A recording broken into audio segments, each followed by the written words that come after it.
Yes, sir.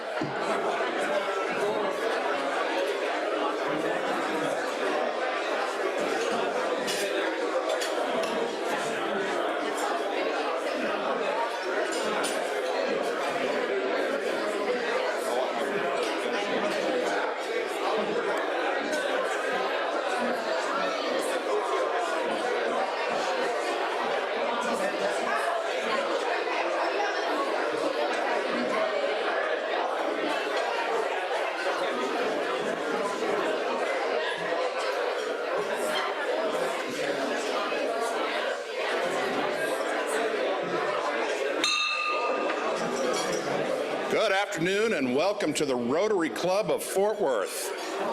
Today is Friday, May 17th. It's a beautiful day. Good to be in the top of town with y'all, looking at all these smiling faces.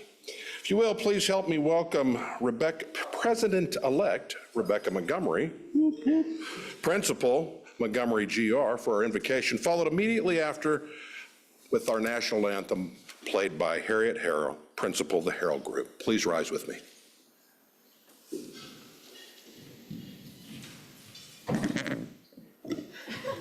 Thank you, President Kirk. What an honor it is to bring the invocation to you today. Please join me in prayer. Let us be a source of those in need and contentment for those who are lonely. Let the feelings of love, kindness, and a well-directed yet gentle spirit always be reflected in our actions. Let us acknowledge our responsibility and the opportunities provided to render our service to fellow citizens and our community. Let us give gratitude for our opportunity to serve Rotary. Whatever Rotary may mean to you, to us, to the world, it will be known by the results it achieves. Paul Harris, amen.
Thank you both, ladies.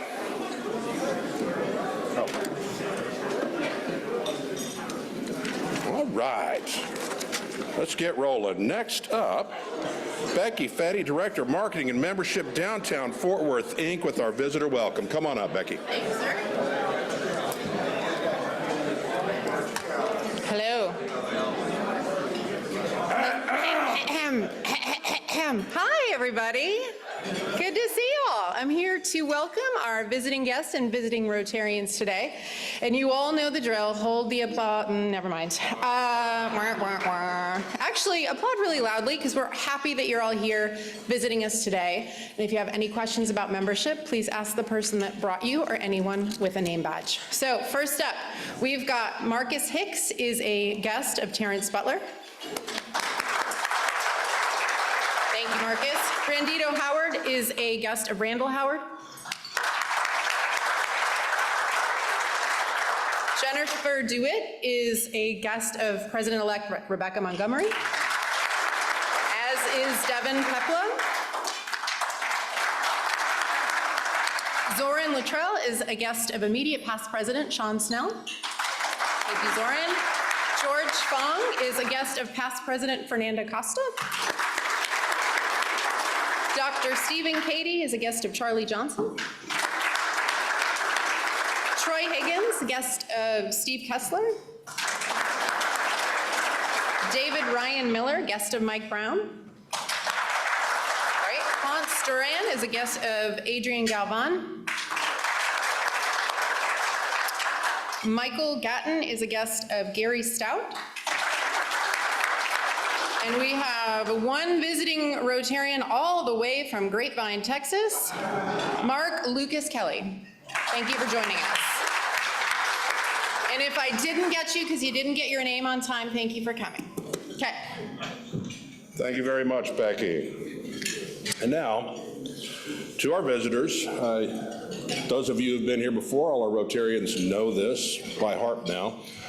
We have this thing called the four-way test. Four-way test is something that we as Rotarians use as a filter to guide everything we think, say, or do. If it doesn't pass the test, well, we try not to think, say, or do those things. If you will, please repeat along with me. Number one, truth. Number two, is it fair to all concerned? Number three, will it build goodwill and better friendship? And number four, is it beneficial to all concerned? Thank you. Now we're going to set that aside for just a few moments. And I'd like to welcome up past President Fernando Costa, Assistant City Manager, City of Fort Worth, for our new guest.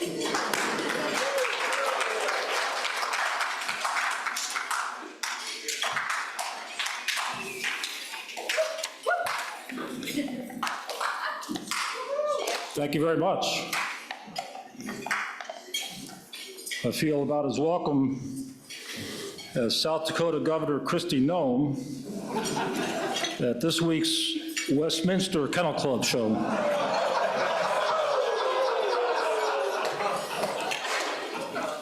But this isn't about my feelings. It's about the news of the week. So with apologies to our esteemed guest speaker, an outstanding journalist, and all who value truth and fairness, here we go. In business news this week, Southwest Airlines launched a new promotion called Wanna Go Wednesday. As all Southwest customers know, of course, just because you want to go doesn't mean that they're gonna go. Aircraft manufacturer Boeing announced the other day that 3 senior executives were stepping down. Or to put it in Boeing terms, they were sucked out. The utility company Con Edison announced recently that they had accidentally spilled 1,000 gallons of oil into the Bronx River, which, according to environmental scientists, severely polluted the oil. According to research by the real estate website Zillow, the worst time to buy a home is in the fall or winter, and the best time is 1958.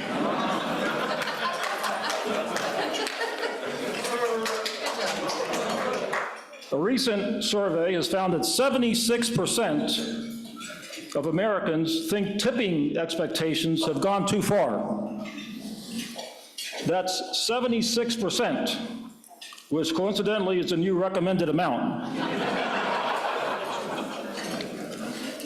Consumer Reports called on the USDA this week to remove Lunchables from the National School Lunch Program, saying that the product contains, quote, relatively high levels of lead, cadmium, and sodium. On the plus side, however, chemistry teachers say that students are getting a crash course in the periodic table of the elements. And McDonald's has announced a new partnership with Krispy Kreme to offer donuts at the fast food chain. Analysts say that it's a brilliant idea because if you love McDonald's and you love Krispy Kreme, then you don't have the energy to make 2 stops. In offbeat news this week, authorities in Florida have seized 150 pounds of crystal meth, 2 kilograms of cocaine, and 1 kilogram of fentanyl from a home in Orlando. Wow, that's almost enough drugs to have a good time in Orlando. A grocery store in Dallas called Rio Grande Latin Market has set a Guinness World Record by showcasing nearly 300,000 avocados in a single display. Even more incredible, not one of them was at the perfect stage of ripeness. Dave & Buster's has announced that it will allow customers over 18 years of age to bet on arcade games. If you want to gamble at Chuck E. Cheese, then you can eat the pizza.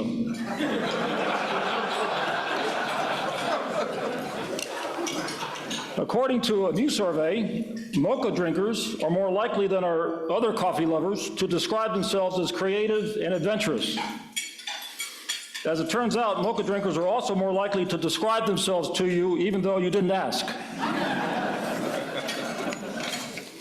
In politics, President Joe Biden insisted this week that his uncle was eaten by a tribe of cannibals during World War II, which makes sense because the president has always said that Scranton was a tough town in which to grow up. Former President Donald Trump has agreed to speak next week at the Libertarian National Convention. In his announcement, President Trump said, "We love libertarians. They always help us to check out books and to keep our voices down." Kristi Noem, a leading contender to become Mr. Trump's running mate, canceled a bookstore interview with Real Clear Politics this week, attributing the cancellation to inclement weather. She didn't say, however, whether it was raining cats and dogs or just cats. And if you didn't think that this year's election could become any more bizarre, independent presidential candidate Robert F. Kennedy Jr. acknowledged this week that a worm had eaten a portion of his brain. RFK Jr. then posted on X, quote, "I offer to eat 5 more brainworms and still beat President Trump and President Biden in a debate." So here's a list of famous Kennedy family quotes. President John F. Kennedy said, "Ask not what your country can do for you." Senator Robert F. Kennedy Sr. said, "Only those who dare to fail greatly can ever achieve greatly." And RFK Jr. says, "I offer to eat 5 more brainworms." At least we don't live in Russia, where President Vladimir Putin this week celebrated his election to another 6-year term. Putin sailed to an easy victory when his opponent dropped out of a window.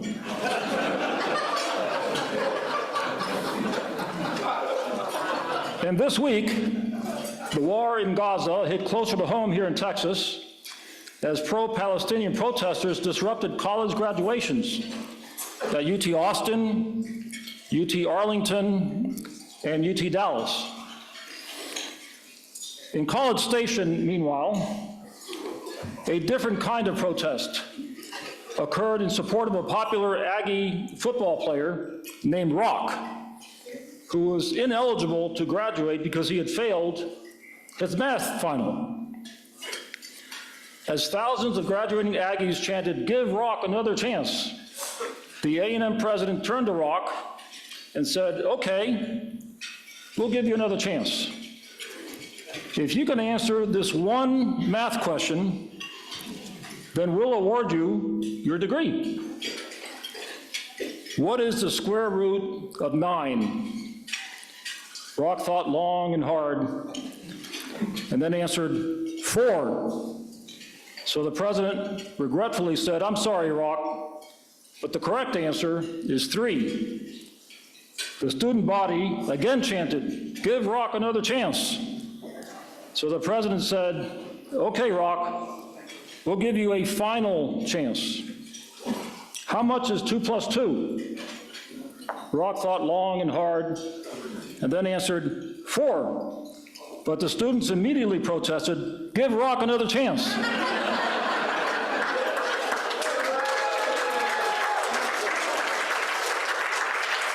The weather this weekend will be sunny and warm, with highs in the 90s and lows in the 60s. Perfect for tomorrow's mental wellness walk at the Trinity Park Duck Pond, featuring Rotarian Jim Austin and Dallas Cowboys great Greg Ellis, 2 legends at one event. Regardless of the forecast, may the road rise to meet you, may the wind be always at your back, may the sun shine warm upon your face, and rains fall soft upon your fields.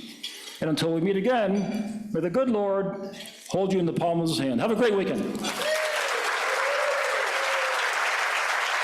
Thank you, Fernando. Next up, Chairman James Zemmond, partner, Seton Hill. Come on up and give us an update here.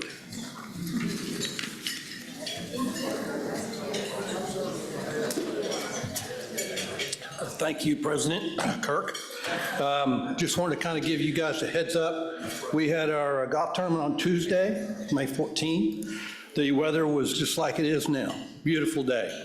We had 22 teams participating, and as you can see, we had lots of visitors and lots of people. We had for the mix and mingle after the tournament. The British Open champion, Todd Hamilton, was there. There's a couple of guys I know. Look at that. Look how much fun everybody was having. So you guys put it on your calendar again for next year, because it's going to come back and be a great time again, and we're always blessed with good weather.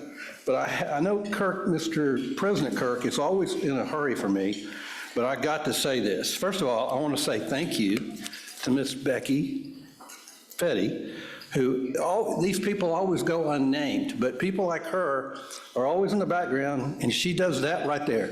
Anytime we send her an email, she's on top. And she's doing a thankless job, but thank you, Becky. Appreciate your constant level of participation and support. So I need to also mention this, and then we'll conclude and look forward to a party again next year, if I can get to it. Yeah, the teams that we had there were 22, as I mentioned, and the number 1 team was the team of Jeff Postel, a Rotarian. So they shined at a 10 underscore, which is really good on that golf course. At any rate, thanks again to our title sponsor, Autobahn. I'm not sure if there's any here today, but let me tell you, they were there at the tournament. They had 5, 6 cars out there. They had quite a few participants in the tournament, as well as going around and providing things, giveaways. I want to say thank you to Sean Snell and Texas Health for giving golf towels away. Coca-Cola, I don't remember, I can't pronounce their proper name, but anyway, they provided lots of good cold drinks. It was a great event for that. The other sponsors I want to mention, Alliance Bank. They did a great job for us. Visit Fort Worth. They, in fact, they're the loan sponsor. They've done this last couple of years. They are a sponsor for us, and they pay for, this year they did the cart, beverage cart sponsor. $3,000 contribution, which was great, but they always give the team away for someone else to participate and play. So we had the Fort Worth Police Department members on that team. So thanks to Captain Kirk over here that recruited some great players. Anyway, we had Hewlett Sollers, David Campbell's company. They were always a sponsor every year. They do a great job. Postel Group was also a sponsor, and Masvita and RTI, Bob Vargo. Thank you, sir. Appreciate everybody's help and participation. And again, I couldn't pull it off without anybody being, as many people needing to be recognized as the people on the committee. Ms. Courtney Lewis, David Campbell, Mike Campbell, Jason Ellis, Matt Sylvia, Blair Hancock is there, he is right there. Anyway, we had a great team and a great committee. We appreciate the support, and we're gonna add a few $1,000s to the, in a positive manner for the budget for Rotary Club this year. Thank you very much. Thank you very much, James. Everyone, give James a hand. Thank you for putting all this together so we could have our Crazy Pants Open this year. He really led this team very, very well and is much appreciated for that. And it doesn't hurt that we're adding to the plus side of our balance sheet. So, next up, I've got Vice President Kathy Sheffield, Chief Advancement Officer with the Lena Pope Home for our Spring Grants Awards. Kathy? Thank you, President Captain Kirk. It's my honor today to be able to present the grants for the spring, one of the spring distributions to three of my favorite organizations, actually, except for there's one that I work for that has already received one. So anyway, the first grant goes to Presbyterian Night Shelter in the amount of $5,000 for their Homeless Family Services Program, and picking up the check for the organization is my friend Toby Owen. Are you doing pictures? Congratulations. Yeah. I haven't come up this side. I think we're going to do a photo. The second grant goes to ACH Child and Family Services in the amount of $5,000 for ongoing operating budget and daily expenses for the Youth Emergency Shelter. And picking up the check is Olivia Barhorst, Philanthropic Grants Manager. She's coming. Congratulations. Thank you. We come over here. Nice to see you. And finally, the third grant goes to Lighthouse for the Blind in the amount of $3,000 for the purchase of machinery necessary to support their programs. Receiving the check is Rod Nelson, Head of Sales and Business Development.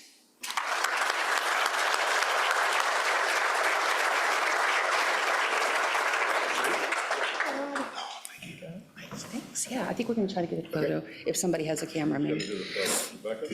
I don't think, our normal photographer isn't here. Would somebody take a picture? Thank you, Brenda. I appreciate that. May I have, am I in it? Okay, I guess I'm in it. I guess we're all in it.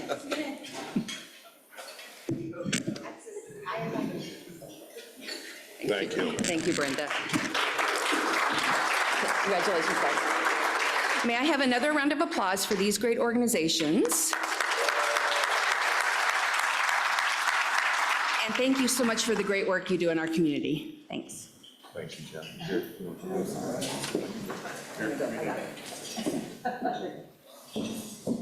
All right, next up, we have a second reading. Introducing to you now, Secretary Maddie Compton, retired federal prosecutor. Maddie, give us a second reading. Good afternoon, Rotarians and guests. The first of our second readings is Mark Kelly, who was introduced as a guest today. Transfer from the Grapevine Rotary. His title is Director, Community and Celebrant Services. His company is Harper and Lucas Funeral Homes. His classification, funeral and cremation services, and his proposer is past President Gary Cumby. I move his election, subject to attending a new member Rotary information session. We have a motion, do we have a second? Second. Over here, all in favor? Aye. Any opposed? Motion carries. Mark, welcome to the club.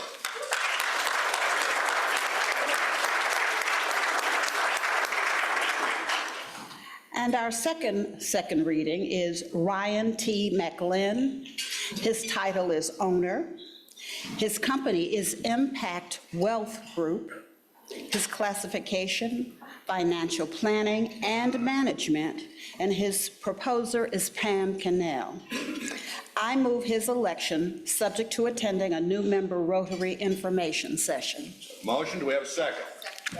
Second right here, all in favor? Aye. Any opposed? Motion carries. Ryan. Thank you, Madam Secretary. We have a new member introduction next.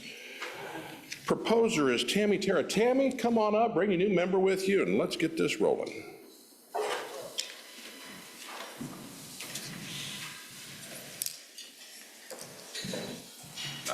Thank you, President Captain Kirk. It is with a great pleasure to introduce to you Michael Martinez, founding shareholder and managing shareholder of Martinez Shoe PC. Michael is a Texas native and grew up in the panhandle of Texas, just outside of Lubbock. After graduating magna cum laude from Texas Tech University School of Law, Michael was an associate at a law firm in Midland, focusing on civil and oil and gas litigation. Opportunities brought Michael to the Fort Worth area, where he and a colleague founded the legal practice Martinez Shoe PC, focusing on corporate counsel and litigation. At Martinez Shoe, you not only have attorneys with over 23 years of combined experience, but you have attorneys that can represent you in English, Spanish, and the Mandarin Chinese languages. Michael's corporate clients span various industries, including oil and gas, restaurants, computer software, construction, and the trucking industry. His blend of legal knowledge and personal attention separates him from other attorneys. He regularly volunteers his time to Texas law and other organizations, now including Rotary. He also is a State Bar of Texas Law Practice Management Committee member and a member of the State Bar College. On a personal note, Michael is a loving father of 2 young adults and an abuelo to one incredible granddaughter who he spoils regularly. Just a little bit. Please help me welcome Michael.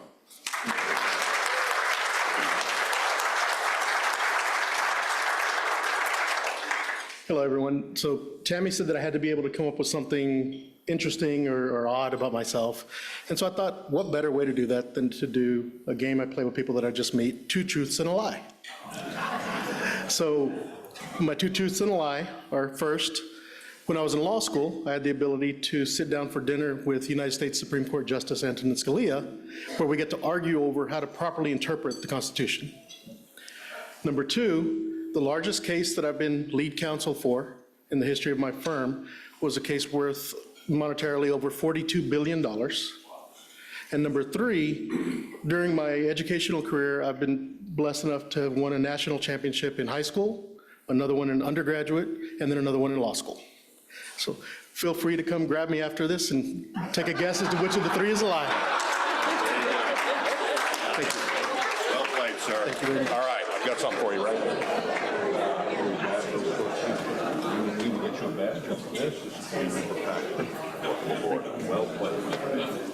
Thank you, Tammy. Thank you. Appreciate it.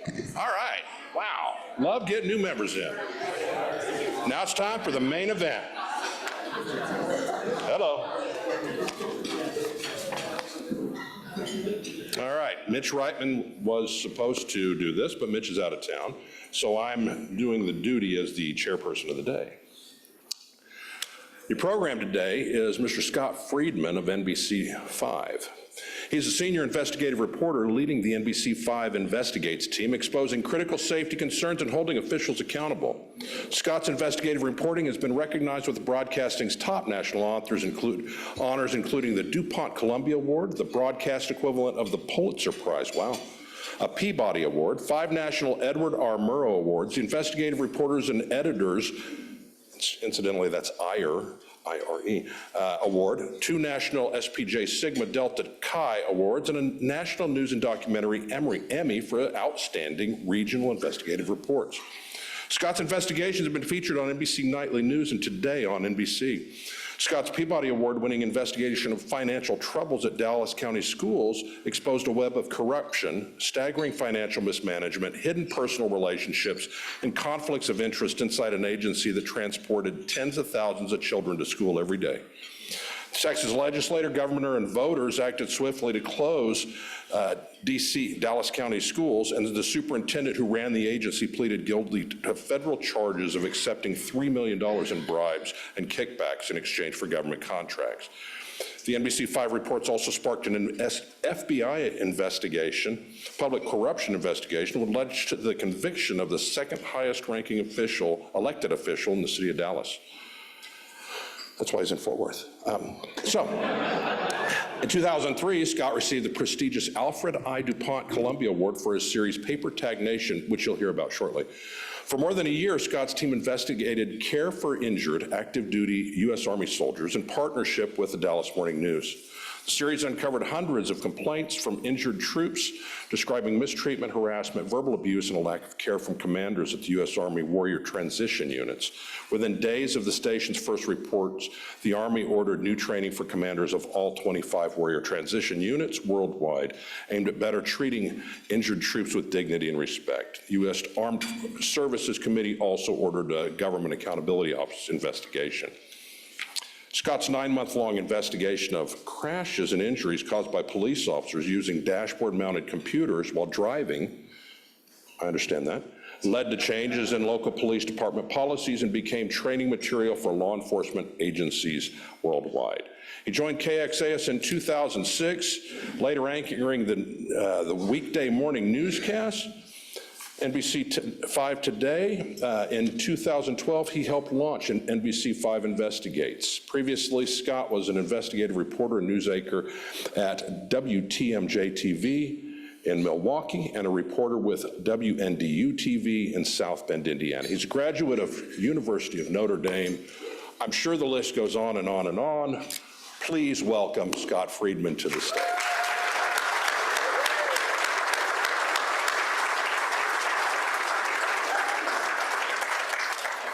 Appreciate it. Thank you for the kind introduction. It's great to be here. We love the opportunity to get out and talk about the work that we do and really lift the veil a bit on what investigative reporting means to us. And to my group, my producer, Eva Parks, is sitting here in front, who works closely with me on these projects. For us, investigative reporting really is about trying to solve community problems. And I always say to people, we're not decision makers. We're not lawmakers. We don't run government agencies. We can't make the changes. But what we can do is we can highlight problems and highlight potential solutions and shine a light on things that maybe aren't getting attention that they deserve. And in some cases, when we do that, in some of the examples that Kirk just mentioned, we'll have lawmakers, government agencies who step in and make changes, and that's always very rewarding to us to see. And so we're going to go through an example of one of those stories today, a series that we called Paper Tag Nation, which focuses on the problems surrounding Texas's temporary license plate system. And what I want to do is kind of take you through a step at a time and what we found. We're sort of work in reverse. I'll show you some of the things that we found in the investigation, and then we'll take you through how we did it and show you some of the clips from within the series. So Paper Tag Nation covers a topic that had received some attention around the state prior, some of the problems with the license plate system. But what we did is by obtaining new data and documents and by shooting visuals that really illustrated the scope of the problem, our reporting ultimately helped spark new conversations on this that led to some changes. So give the clicker a try here and see if that will take us through it. There we go. All right, so as I said, starting from the ending first here, what we found is that there were criminals who had infiltrated Texas's temporary license plate system, and they were making hundreds of millions of dollars by issuing Texas temporary license plates and selling them on the black market. These black market tags were everywhere in Texas cities, hiding in plain sight. By one law enforcement estimate, more than 1.2 million fraudulent tags had been sold in a single year. Some people buy them to avoid registering a car that could not pass a state inspection, and as you'll see later as we go through this, they buy them for other reasons sometimes too. The DMV was not conducting robust background checks on people applying for car dealer licenses, and so this allowed crooks to become licensed dealers and gain inside access to the state's electronic system and create tags.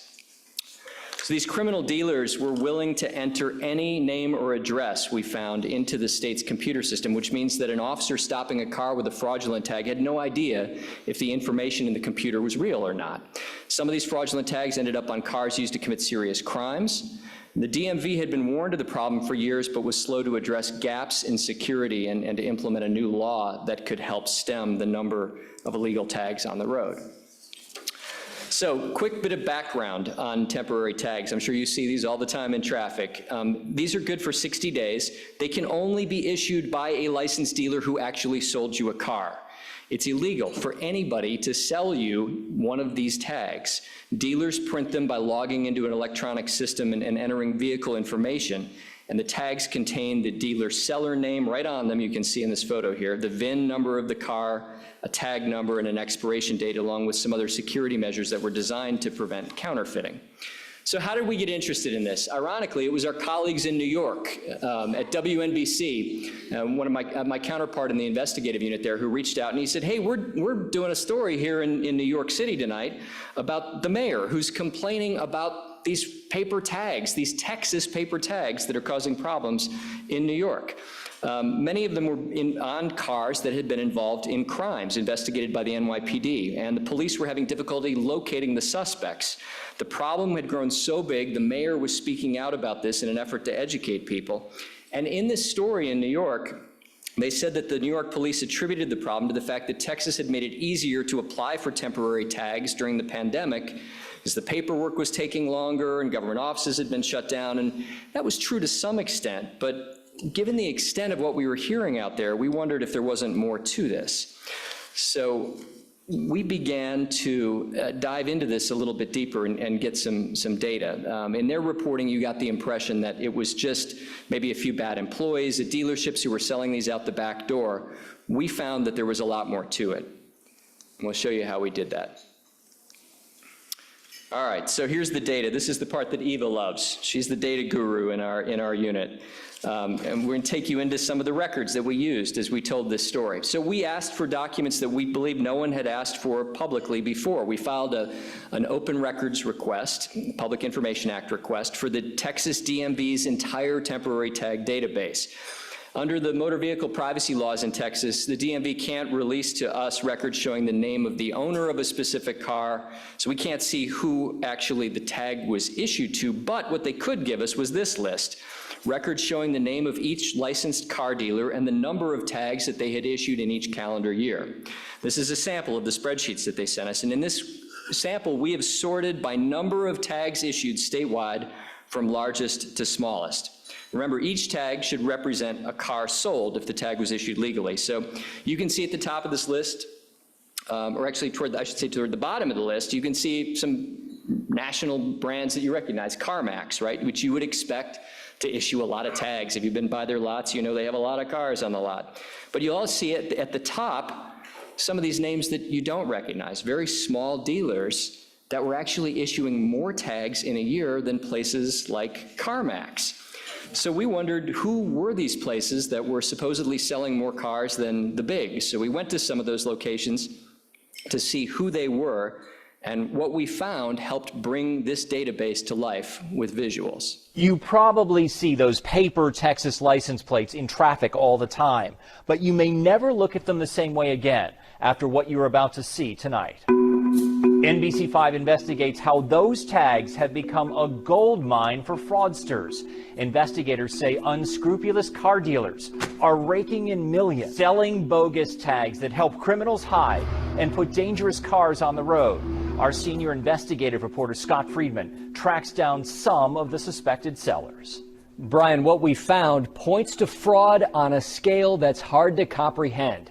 If Texas is like its own country, then you might call it the paper tag nation. To see who's taking Texas for a ride on paper tags, let's take you for a ride in the sky. We're on the way to show you what's supposed to be the largest car dealer in North Texas. There it is, a vacant lot along US 75 in Sherman. Texas DMV records show this as the address of Wale Automotive, a car dealer that issued more than 17,000 paper tags in 8 months this year. That means they supposedly sold more than 17,000 cars. That's more than the big brand name car dealerships in the DFW area. Most of them have issued less than 10,000 paper buyer's tags this year. So did Wale Auto really sell 17,000 cars? There's no way. Absolutely no way. And you know, I mean, there's just no way. So Wale Auto's owner told us that those thousands of tags were actually used on cars that his company was renting, which would still be a massive rental car fleet and would also still be against the law to use the paper tags in that way. So later in that report, we showed two other dealers, you see their tags here, Casneels and Freeman, that police believed were related to each other, had printed 27,000 tags in a single week. At $80 to $100 estimated on the black market, that's $2 million in profits in 1 week. Meanwhile, it costs about $800 to obtain a Texas car dealer's license. I don't have an MBA, but I'm guessing that that's what a business professor might call a good profit model, right? So we continued to dig into this, and in our first report, we showed how undercover officers, we met with some officers who work undercover on these cases, a task force that investigates them, and they showed us how easy it was to find a Casneels tag for sale on Facebook and how willing the sellers were to enter any information into the state system. A detective went undercover online and found someone willing to sell him this tag that you see here. The detective gave the seller my name, but everything else he provided the seller was fake. I do not own a 2003 green Saturn. The car doesn't exist. The VIN number that was provided is a fake.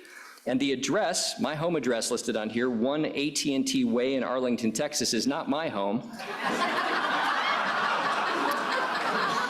Jerry Jones might be able to register a car there, but not me. The detective cut off that transaction and did not send money to purchase the bogus tag, but he could see that the seller entered the information into the state's temporary plate system, which means on paper at least, it made me the proud owner of a green Saturn and maybe gives me a better shot at free parking the next time the Cowboys are in town.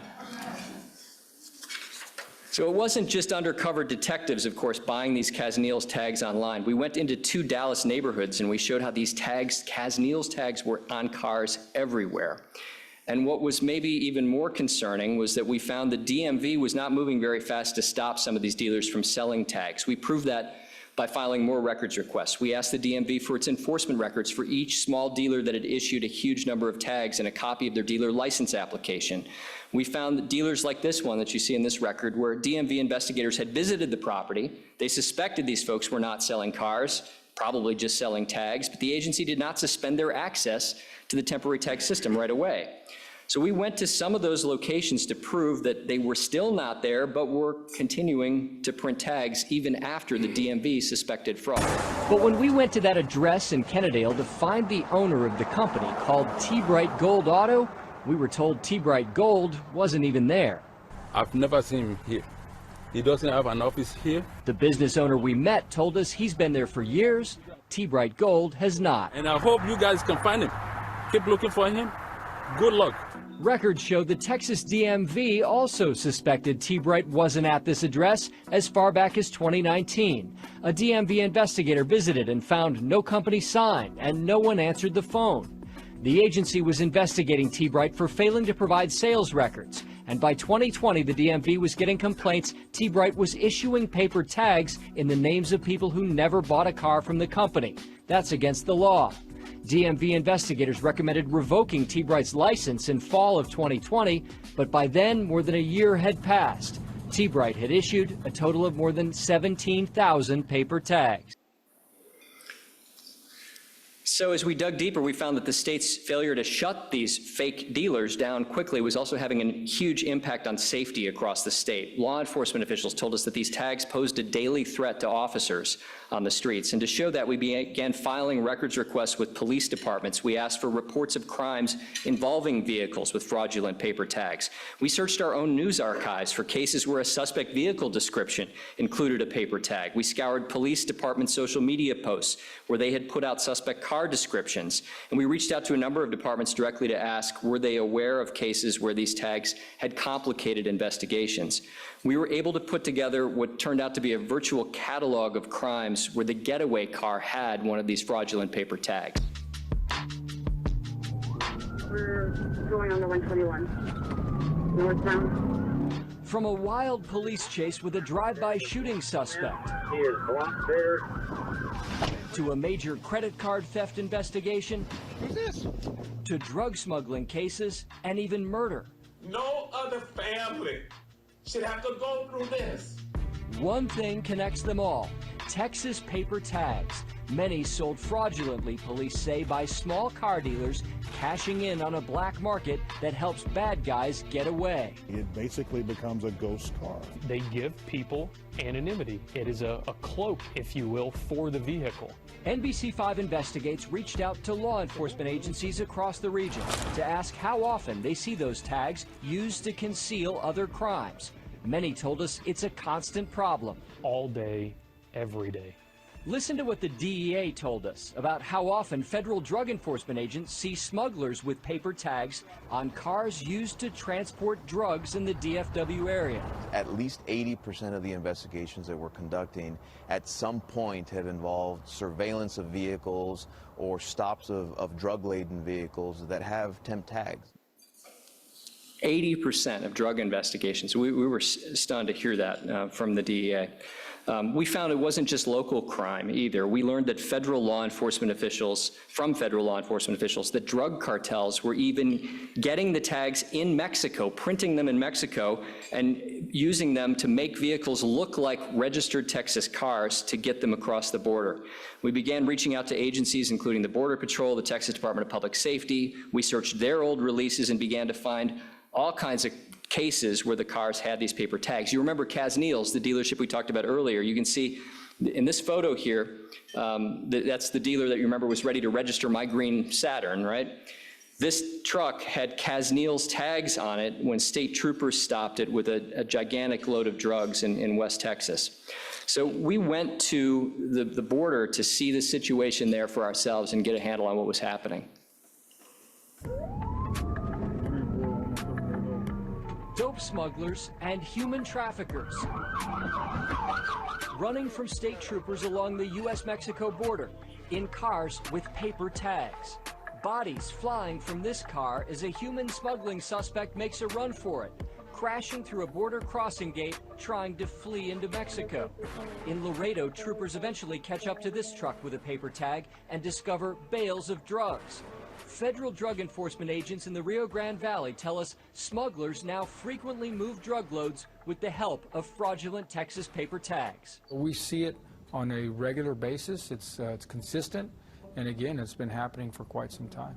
For months, NBC5 Investigates has shown how the Texas DMV does not thoroughly background check car dealers. That's allowed people with bad intentions to get car dealer licenses, sometimes using stolen identities. The bad guys can then access the DMV's temporary tag system, create real tags registered to false names and addresses, and sell them on the black market. Tags that are a drug runner's dream, agents say, because they make it harder for authorities to figure out who owns the car.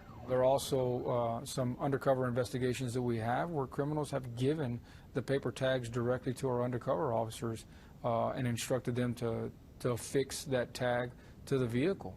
So the cartels know this, that this is a tool they can use to try to evade. Oh, absolutely. The cartels are well aware. So one of the biggest questions we kept getting from viewers as we were airing these stories is why Facebook was allowing ads for these fraudulent paper tags. Law enforcement folks told us that that was the biggest marketplace that they were seeing.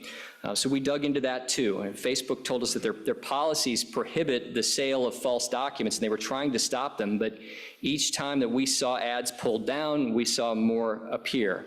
And so we did some undercover work to see if we could find the names of dealers behind those ads. We didn't offer to buy any tags, but we asked the sellers a lot of questions, and what we discovered was that as the DMV was starting to crack down on the dealers selling the tags, other fraudsters were moving into the marketplace, and they were simply using old tags that had already been issued by fraudulent dealers and swapping out the dealer name, creating completely counterfeit tags for sale. It was the next evolution of this game, and this is still what's happening today with many of the tags that you see on the streets in our area. They're now complete counterfeits, not ones that are being entered straight through the... What we heard led us to some small car dealers and questions about why this online marketplace for fraudulent documents has not been shut down.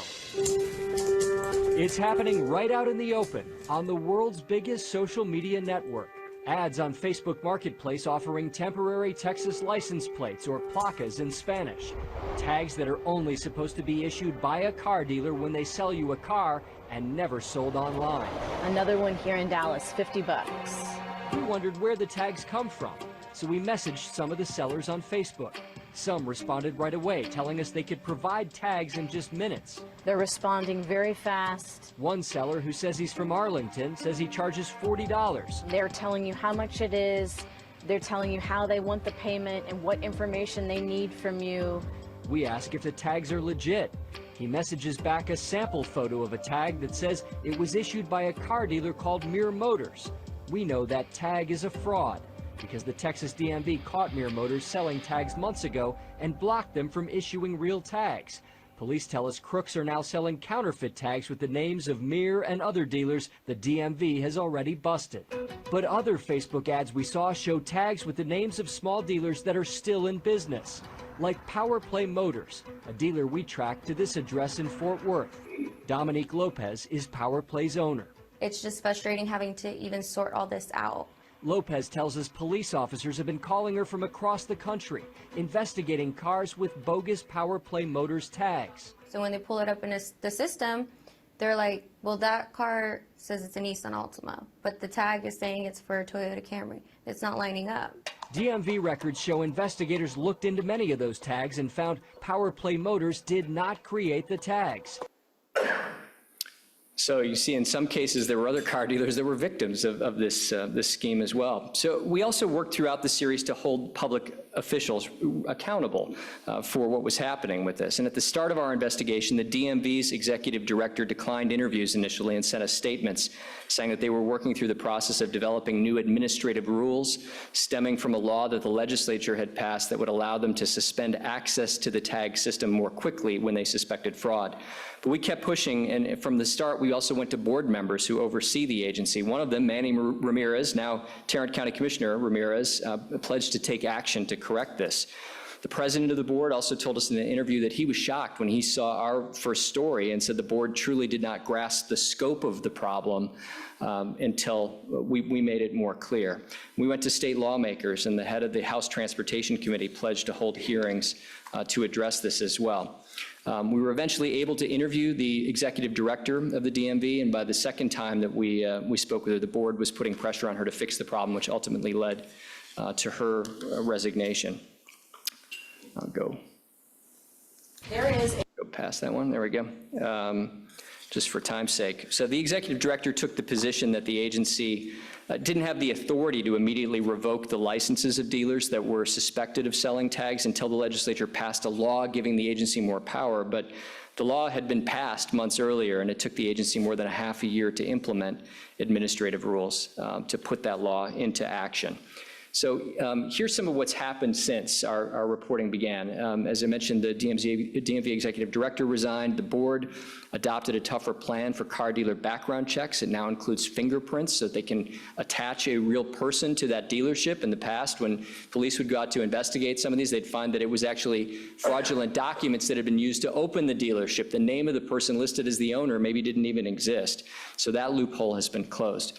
The legislature also passed a bill that will eliminate paper tags starting next year. It was a bill that was authored by Representative Craig Goldman. I know some of his staff is here today. It's going to switch to a new system now where the dealers will be issued metal plates and will be held accountable for that metal plate inventory.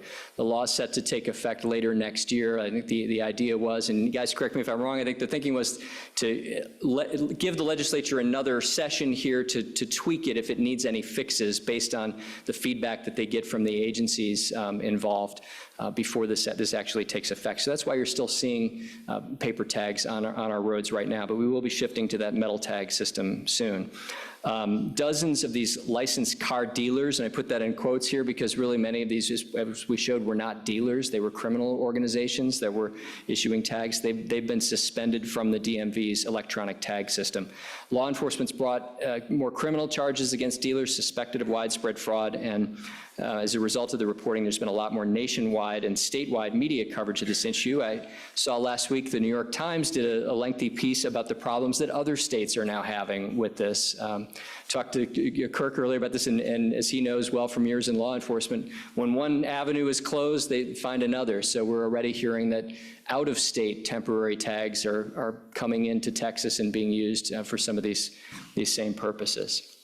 So that is an inside look at how we did this investigation, and we would be happy to hear from any of you. As I said, many of these ideas come from not only within our organization, but from people in the community who have ideas and say, hey, have you looked at this? This is a problem that needs to be highlighted. And so we always welcome those ideas and love the opportunity to jump in and put documents and visuals to these things in a way that hopefully draws attention. Yes?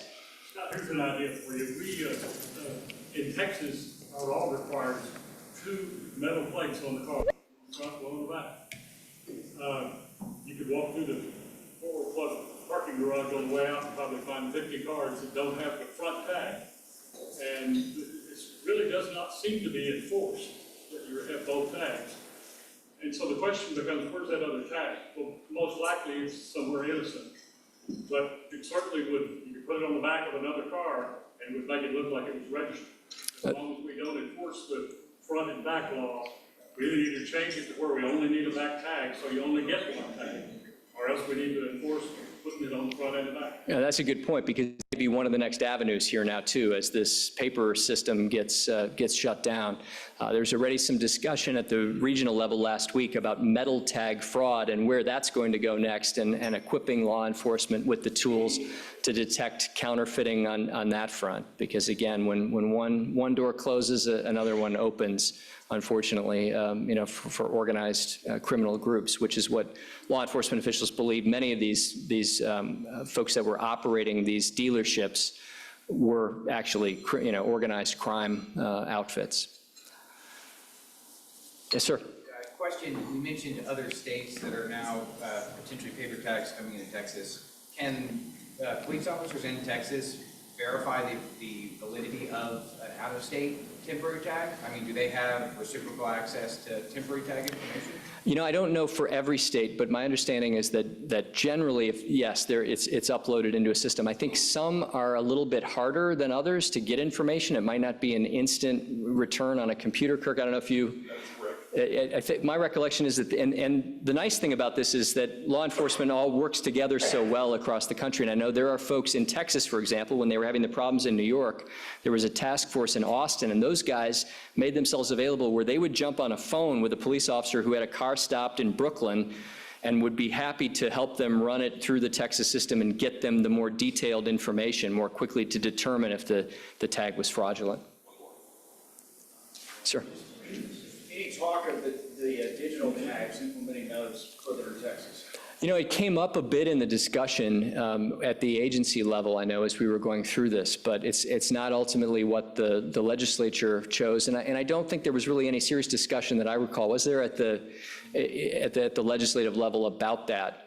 It is something I know that's being explored heavily in other states, and we may see down the road.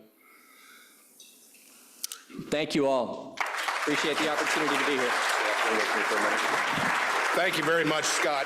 What a great program. And I'll tell you what, just reading the bio and reading it out to the group, you're doing good work. And we really appreciate it because you're uncovering things, not just in this avenue, but in so many different venues. You're seeing the corruption out there and everything, and bringing people to task on that. So thank you very much for that.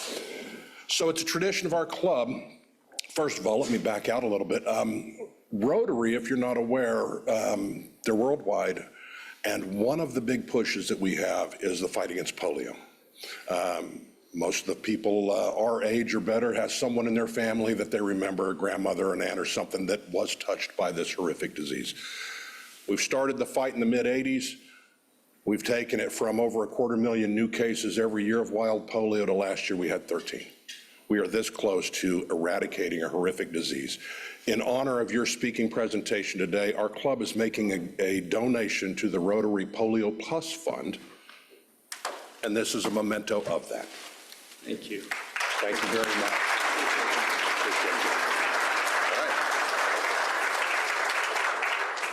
All right, guys and ladies, some closing announcements. Number one, International Committee Wine and Food. QR codes are right there. Looks like it's going to be a good time. I don't know about y'all. I love to eat. I love to eat good food. I think this meets both qualifications. Next up, leave that up for a few minutes, would you? Dues are due. We don't have a meeting next week. So keep that in mind. You're going to get one more reminder at the very end of the month, the very last day of the due cycle. So please get those in. It is much appreciated. And remember that if you are paying by credit card, that will be a pass-through transaction. So check is always preferred, and it saves you the fee. Next up, we got a Finance Committee meeting. Rotary office, Suite 305 on the 3rd floor. Use the elevators that are right out this door, not the ones over here. That'll take you to the garage. Next week, we do not have a meeting. Do not come up here expecting to see people. You can come up here all you want, but we won't be here. With that being said, I hope y'all have a safe holiday weekend. It is Memorial Day weekend coming up, and this meeting is now adjourned.